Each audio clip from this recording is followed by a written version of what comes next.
Spectators were cheering on the athletes, but drivers, they were jeering the traffic. Take a look. We have some video showing the backups during the biking portion of the race in the area of Phillips Highway and University Boulevard. Police were even having to stop cars when the cyclists were coming through. And traffic even backing all the way up to the interstate. This camera capturing the backup on I-95 from Phillips Highway earlier today. Thankfully, all of that traffic is now clear.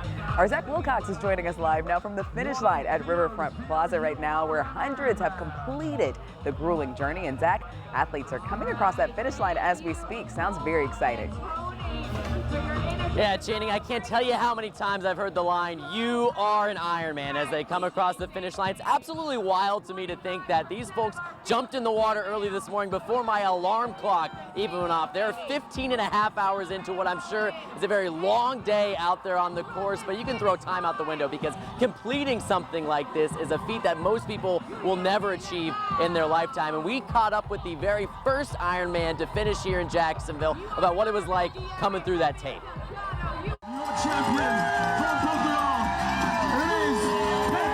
You keep coming back because you're always looking for the good race, the perfect race, which will never happen, but we keep going for it. Pedro Gomes may never run what he'd consider the perfect Ironman, but Saturday, he was more perfect than anyone else as the 42-year-old from Portugal became the first Ironman in Jacksonville history, completing the 140.6-mile triathlon in about 8.5 hours. I kept saying to myself, sorry,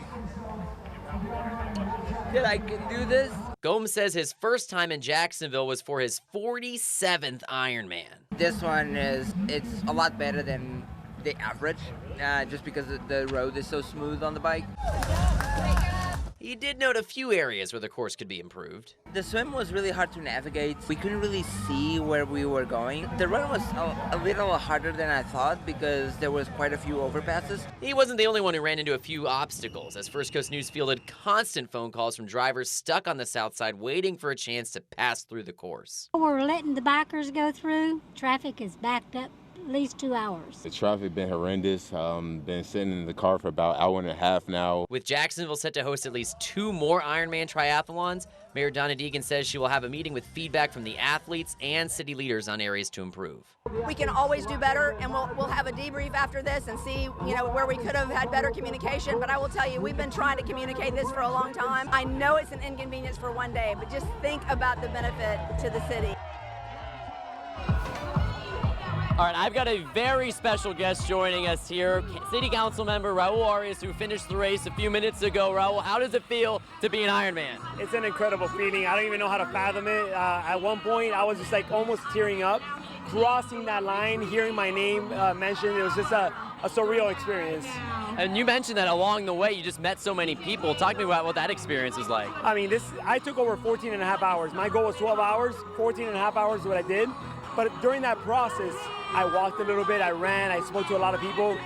I met a guy named Lewis. Today was his 219th full distance Ironman.